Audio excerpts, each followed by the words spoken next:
विधायकगण, पानीपत में बड़ी संख्या में उपस्थित मेरे प्यारे किसान भाई और बहन, इस कार्यक्रम से जुड़े अन्य सभी महानुभाव, देवी और सज्जनों, आप सभी को विश्व बायोफ्यूल दिवस की बहुत बहुत शुभकामनाएं। आज का कार्यक्रम पानीपत, हरियाणा समेत पूरे देश के किसानों के लिए बहुत अहम है। ये जो पानीपत में आधुनिक इथेनॉल का प्लांट लगा है, जैविक ईंधन प्लांट बना है, वो तो एक शुरुआत मात्र है। इस प्लांट की वजह से दिल्ली, एनसीआर और पूरे हरियाणा में प्रदूषण कम करने में भी मदद मिलेगी। मैं हरियाणा के लोगों को विशेष रूप से मेरे किसान बहनों भाइयों को बहुत बहुत बधाई देता हूं। वैसे आज हरियाणा डबल बधाई का हकदार भी है। कॉमनवेल्थ गेम्स में हरियाणा के बेटे बेटियों ने बहुत शानदार प्रदर्शन करके देश का माथा ऊंचा किया है, देश को बहुत सारे मेडल दिलाए हैं। खेल के मैदान में जो ऊर्जा हरियाणा के खिलाड़ी दिखाते हैं, वैसे ही अब हरियाणा के खेत भी ऊर्जा पैदा करके दिखाएंगे। साथियों, प्रकृति की पूजा करने वाले हमारे देश में बायोफ्यूल या जैविक ईंधन प्रकृति की रक्षा का ही एक पर्याय है। हमारे किसान भाई बहन तो इसे और अच्छी तरह समझते हैं। हमारे लिए जैव ईंधन यानी हरियाली लाने वाला ईंधन, पर्यावरण बचाने वाला ईंधन, आप किसान भाई बहन तो सदियों से इतने जागरूक हैं कि बीज बोने से लेकर फसल उगाने और फिर उसे बाजार में पहुंचाने तक किसी भी चीज को बर्बाद नहीं होने देते। किसान अपने खेत से उगने वाली हर चीज उसका बखूबी इस्तेमाल करना जानते हैं। जिस खेत में लोगों के लिए अन्न उगता है, उसी से पशुओं के लिए चारा भी आता है।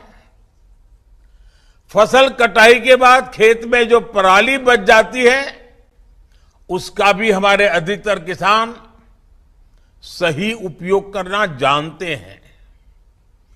पराली का इस्तेमाल पशुओं के चारे के लिए होता है। बहुत से गांवों में मिट्टी के बर्तन पकाने के लिए भी पराली उपयोग में लाई जाती है। लेकिन ये भी सच है कि हरियाणा जैसे क्षेत्रों में जहां धान और गेहूं की पैदावार ज्यादा होती है, वहां पराली का पूरा इस्तेमाल नहीं हो पाता था। अब यहां के किसानों को पराली के उपयोग का एक और साधन मिल रहा है, और ये साधन है आधुनिक इथेनॉल प्लांट, जैविक ईंधन प्लांट। पानीपत के जैविक ईंधन प्लांट से पराली का बिना ये जलाए भी निपटारा हो पाएगा। और इसके एक नहीं, दो नहीं, बल्कि कई सारे फायदे एक साथ होने वाले हैं। पहला फायदा तो ये होगा कि पराली जलाने से धरती मां को जो पीड़ा होती थी, जो आग में धरती मां झुलसती थी, उस पीड़ा से धरती मां को मुक्ति मिलेगी। धरती मां को भी अच्छा लगेगा कि पराली का अब सही जगह इस्तेमाल हो रहा है। दूसरा फायदा ये होगा कि पराली काटने से लेकर उसके निस्तारण के लिए जो नई व्यवस्था बन रही है, नई मशीनें आ रही हैं, ट्रांसपोर्टेशन के लिए नई सुविधा बन रही है, जो ये नए जैविक ईंधन प्लांट लग रहे हैं, इन सब से गांवों में रोजगार के नए अवसर पैदा होंगे। ग्रीन जॉब का क्षेत्र मजबूत होगा। तीसरा फायदा होगा कि जो पराली किसानों के लिए बोझ थी, परेशानी का कारण था, वही उनके लिए अतिरिक्त आय का माध्यम बनेगी। चौथा फायदा ये होगा कि प्रदूषण कम होगा, पर्यावरण की रक्षा में किसानों का योगदान और बढ़ेगा, और पांचवा लाभ ये होगा कि देश को एक वैकल्पिक ईंधन भी मिलेगा। यानी पहले जो पराली नुकसान का कारण बनती थी, उसी से ये 5 अमृत निकलेंगे। मुझे खुशी है कि देश के अलग अलग हिस्सों में ऐसे कई जैविक ईंधन प्लांट लगाने का काम किया जा रहा है। साथियों, जिन लोगों में राजनीतिक स्वार्थ के लिए शॉर्टकट अपनाकर समस्याओं को टाल देने की प्रवृत्ति होती है, वो कभी समस्याओं का स्थायी समाधान नहीं कर सकते। शॉर्टकट अपनाने वालों को कुछ समय के लिए वाहवाही भले मिल जाए, राजनीतिक फायदा भले हो जाए, लेकिन समस्या कम नहीं होती। इसलिए ही मैं कहता हूं कि शॉर्टकट अपनाने से शॉर्ट सर्किट अवश्य होता है। शॉर्टकट पर चलने के बजाय हमारी सरकार समस्याओं के स्थायी समाधान में जुटी है। पराली की दिक्कतों के बारे में भी बरसों से कितना कुछ कहा गया, लेकिन शॉर्टकट वाले इसका समाधान नहीं दे पाए। हम किसानों की पराली से जुड़ी समस्याओं को समझते हैं, इसलिए उन्हें इससे छुटकारा पाने के आसान विकल्प भी दे रहे हैं। हमने जो किसान उत्पाद संघ है, एफपीओज है, उन्हें पराली के निस्तारण के लिए आर्थिक मदद दी। इससे जुड़ी आधुनिक मशीनों की खरीद के लिए 80% तक की सब्सिडी भी दी। अब पानीपत में लगा ये जैविक ईंधन प्लांट भी पराली की समस्या के स्थायी समाधान में मदद करने वाला है। इस आधुनिक प्लांट में धान और गेहूं के भूसे के साथ ही मक्के का बचा हुआ हिस्सा, गन्ने की खोई, सड़ा गला अनाज, इन सभी का इस्तेमाल इथेनॉल बनाने में किया जाएगा। यानी किसानों की बहुत बड़ी चिंता समाप्त होगी। हमारे अन्नदाता जो मजबूरी में पराली जलाते थे, जिन्हें इस वजह से बदनाम कर दिया गया था, उन्हें भी अब गर्व होगा कि वो इथेनॉल या जैविक ईंधन के उत्पादन में भी मदद कर रहे हैं, राष्ट्र निर्माण में मदद कर रहे हैं। गाय भैंसों से जो गोबर होता है, खेतों से जो कचरा निकलता है, उसके निपटारे के लिए सरकार ने और एक योजना भी चलाई है, गोवर्धन योजना भी शुरू की है। गोवर्धन योजना भी किसानों की आय बढ़ाने का एक और माध्यम बन रही है। साथियों, आजादी के इतने दशकों तक हम फर्टिलाइजर हो, केमिकल हो, खाने का तेल हो, कच्चा तेल हो, गैस हो, इनके लिए विदेशों पर बहुत अधिक निर्भर रहे हैं। इसलिए जैसे ही वैश्विक परिस्थितियों की वजह से सप्लाई चेन में अवरोध आता है, भारत भी दिक्कतों से बच नहीं सकता है। बीते 8 वर्षों से देश इन चुनौतियों के स्थायी समाधान पर भी काम कर रहा है। देश में नए फर्टिलाइजर प्लांट लग रहे हैं, नैनो फर्टिलाइजर का उत्पादन हो रहा है, खाद्य तेल के लिए नए नए मिशन भी शुरू हुए हैं। आने वाले समय में ये सभी देश को समस्याओं के स्थायी समाधान की तरफ ले जाएंगे। साथियों, आजादी के अमृत काल में देश आत्मनिर्भर भारत के संकल्प को साकार करने की तरफ तेजी से बढ़ रहा है। हमारे गांव और हमारे किसान आत्मनिर्भरता के सबसे बड़े उदाहरण हैं। किसान अपनी जरूरत की चीजें काफी हद तक अपने गांव में ही जुटा लेते हैं। गांव की सामाजिक आर्थिक व्यवस्था ऐसी होती है कि जब एक दूसरे की जरूरतों को पूरा भी करने के लिए सब साथ आ जाते हैं। यही वजह है कि गांव के लोगों में बचत की प्रवृत्ति भी बहुत मजबूत होती है। उनकी ये प्रवृत्ति देश के पैसे भी बचा रही है। पेट्रोल में इथेनॉल मिलाने से बीते 7-8 साल में देश के करीब करीब 50,000 करोड़ रुपए बाहर विदेश जाने से बचे हैं और करीब करीब इतने ही हजार करोड़ रुपए इथेनॉल ब्लेंडिंग की वजह से हमारे देश के किसानों के पास गए हैं।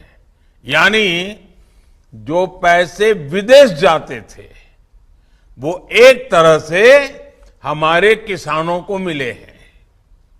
साथियों, 21वीं सदी के नए भारत में एक और बहुत बड़ा परिवर्तन हुआ है। आज देश बड़े संकल्प ले रहा है और उन्हें सिद्ध भी करके दिखा रहा है। कुछ साल पहले देश ने तय किया था कि पेट्रोल में 10% तक इथेनॉल मिलाने का लक्ष्य पूरा करेंगे। हमारे किसान भाई बहनों की मदद से देश ने ये लक्ष्य समय से पहले ही हासिल कर लिया। 8 साल पहले हमारे देश में इथेनॉल का उत्पादन सिर्फ 40 करोड़ लीटर के आसपास होता था। आज करीब करीब 400 करोड़ लीटर इथेनॉल का उत्पादन हो रहा है। इतनी बड़ी मात्रा में इथेनॉल बनाने के लिए कच्चा माल हमारे किसानों के खेतों से ही तो आता है। खासकर गन्ना किसानों को इससे बहुत बड़ा लाभ हुआ है। देश कैसे बड़े लक्ष्य हासिल कर रहा है, इसका मैं अपने किसान भाइयों बहनों को एक और उदाहरण देता हूं। 2014 तक देश में सिर्फ 14 करोड़ के आसपास एलपीजी गैस कनेक्शन थे। देश की आधी आबादी को, माताओं बहनों को रसोई के धुएं में छोड़ दिया गया था। बहनों बेटियों के खराब स्वास्थ्य और असुविधा से जो नुकसान होता है, उसकी पहले परवाह ही नहीं की गई। मुझे खुशी है कि आज उज्ज्वला योजना से ही 9 करोड़ से ज्यादा गैस कनेक्शन गरीब बहनों को दिए जा चुके हैं। अब हम देश में करीब करीब 100% एलपीजी कवरेज तक पहुंच चुके हैं। 14 करोड़ से बढ़कर आज देश में करीब 31 करोड़ गैस कनेक्शन है। इससे हमारे गरीब परिवार, मध्यम वर्ग के लोगों को बहुत ज्यादा सुविधा हुई है।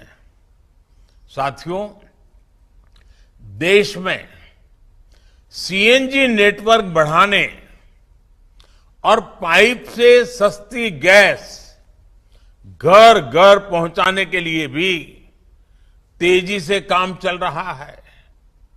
हमारे देश में 90 के दशक में सीएनजी स्टेशन लगने शुरू हुए थे। 8 साल पहले तक देश में सीएनजी के 800 से भी कम स्टेशन थे। घरों में पाइप से आने वाली गैस के कनेक्शन भी कुछ लाख ही थे। आज देश भर में 4,500 से अधिक सीएनजी स्टेशन है और पाइप से गैस के कनेक्शन का आंकड़ा 1 करोड़ को छू रहा है। आज जब हम आजादी के 75 वर्ष पूरे कर रहे हैं, तो देश इस लक्ष्य पर भी काम कर रहा है कि अगले कुछ वर्षों में देश के 75% से ज्यादा घरों में पाइप से गैस पहुंचने लगे। साथियों, आज जो सैकड़ों किलोमीटर लंबी गैस पाइपलाइनें हम बिछा रहे हैं, जो आधुनिक प्लांट, जो फैक्ट्रियां हम लगा रहे हैं, इनका सबसे अधिक लाभ हमारी युवा पीढ़ी को होगा। देश में ग्रीन जॉब्स के निरंतर नए अवसर बनेंगे, रोजगार के अवसर बढ़ेंगे। आज की समस्याएं हमारी भावी पीढ़ियों को कष्ट नहीं देगी। यही सही विकास है, यही विकास की सच्ची प्रतिबद्धता है।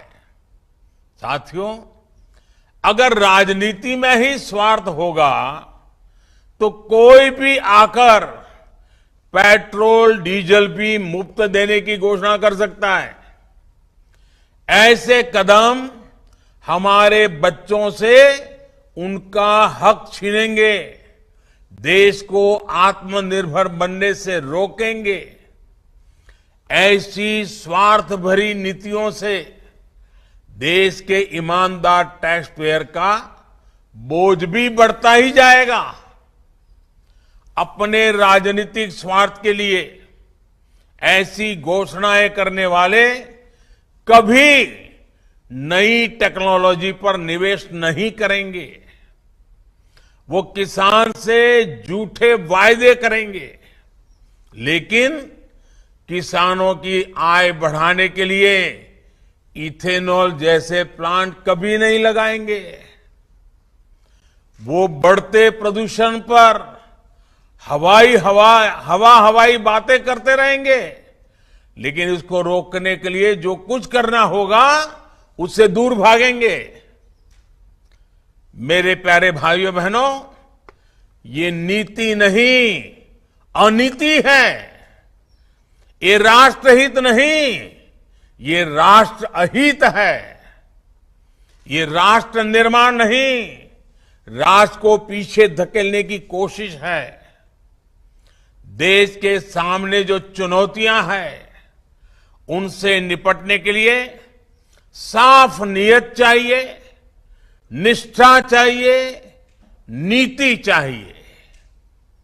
इसके लिए परिश्रम की पराकाष्ठा करनी पड़ती है और सरकार को बहुत सारी राशि निवेश करनी पड़ती है। जब सरकारों के पैसा होगा ही नहीं, उसके पास धन ही नहीं होगा, तो इथेनॉल प्लांट, बायोगैस प्लांट, बड़े बड़े सोलर प्लांट, हाइड्रोजन गैस के प्लांट जो आज लग रहे हैं, वो भी बंद हो जाएंगे। हमें ये याद रखना है कि हम भले ही रहे या न रहे, लेकिन ये राष्ट्र तो हमेशा रहेगा। सदियों से रहता आया है, सदियों तक रहने वाला है। उसमें रहने वाली संतानें भी हमेशा रहेगी। हमें हमारी भावी संतानों के भविष्य को बर्बाद करने का हक नहीं है। साथियों, आजादी के लिए अपना जीवन बलिदान करने वालों ने भी इसी शाश्वत भावना से काम किया है। अगर वो भी तब अपना सोचते हैं, अपना स्वार्थ देखते, तो उनके जीवन में भी कोई कष्ट नहीं आता। वो कठिनाइयों से, गोलियों से, फांसी के फंदे से, यातनाओं से बच जाते। लेकिन उनकी संतानें यानी हम भारत के लोग आज आजादी का अमृत महोत्सव नहीं मना पाते। अगस्त का ये महीना क्रांति का महीना है। इसलिए एक देश के रूप में हमें ये संकल्प लेना है कि ऐसी हर प्रवृत्ति को बढ़ने नहीं देंगे। ये देश का सामूहिक दायित्व है। साथियों, आजादी के इस अमृत महोत्सव में आज जब देश तिरंगे के रंग में रंगा हुआ है, तब कुछ ऐसा भी हुआ है जिसकी तरफ देश का ध्यान दिलाना चाहता हूं। हमारे वीर स्वतंत्रता सेनानियों को अपमानित करने का, इस पवित्र अवसर को अपवित्र करने का प्रयास किया गया है। ऐसे लोगों की मानसिकता देश को भी समझना जरूरी है। हम जानते हैं, कभी कभी कोई मरीज अपनी लंबी बीमारी के इलाज से थक जाता है, निराश हो जाता है। अच्छे डॉक्टरों से सलाह लेने के बावजूद जब उसे लाभ नहीं होता, तो वो कितना ही पढ़ा लिखा क्यों न हो, अंधविश्वास की तरफ बढ़ने लग जाता है। वो झाड़ फूंक कराने लगता है, टोने टोटके पर, काले जादू पर विश्वास करने लगता है। ऐसे ही हमारे देश में भी कुछ लोग हैं जो नकारात्मकता के भंवर में फंसे हुए हैं, निराशा में डूबे हुए हैं। सरकार के खिलाफ झूठ पर झूठ बोलने के बाद भी जनता जनार्दन ऐसे लोगों पर भरोसा करने को तैयार नहीं है। ऐसी हताशा में ये लोग भी अब काले जादू की तरफ मुड़ते नजर आ रहे हैं। अभी हमने 5 अगस्त को देखा है कि कैसे काले जादू को फैलाने का भरपूर प्रयास किया गया। ये लोग सोचते हैं कि काले कपड़े पहनकर उनकी निराशा हताशा का काल समाप्त हो जाएगा, लेकिन उन्हें पता नहीं है कि वो कितनी ही झाड़ फूंक कर ले, कितना ही काला जादू कर ले, अंधविश्वास कर ले, जनता का विश्वास अब उन पर दोबारा कभी नहीं बन पाएगा। और मैं ये भी कहूंगा कि इस काले जादू के फेर में आजादी के अमृत महोत्सव का अपमान न करें, तिरंगे का अपमान न करें। साथियों, कुछ राजनीतिक दलों की स्वार्थ नीति से अलग हमारी सरकार सबका साथ, सबका विकास, सबका विश्वास और सबका प्रयास के मंत्र पर काम करती रहेगी। मुझे पूरा विश्वास है कि विकास के लिए सकारात्मक विश्वास की ऊर्जा इसी तरह पैदा होती रहेगी। एक बार फिर हरियाणा के कोटि कोटि साथियों को, किसान और पशुपालक बहन भाइयों को बहुत बहुत बधाई देता हूं। कल रक्षाबंधन का पवित्र त्योहार भी है। भाई बहन के स्नेह के प्रतीक इस पर्व पर हर भाई अपना कर्तव्य निभाने का संकल्प दोहराता है। कल एक नागरिक के तौर पर भी हमें देश के प्रति अपने कर्तव्य निभाने का संकल्प दोहराना है। इसी कामना के साथ मैं अपनी बात समाप्त करता हूं। बहुत बहुत धन्यवाद।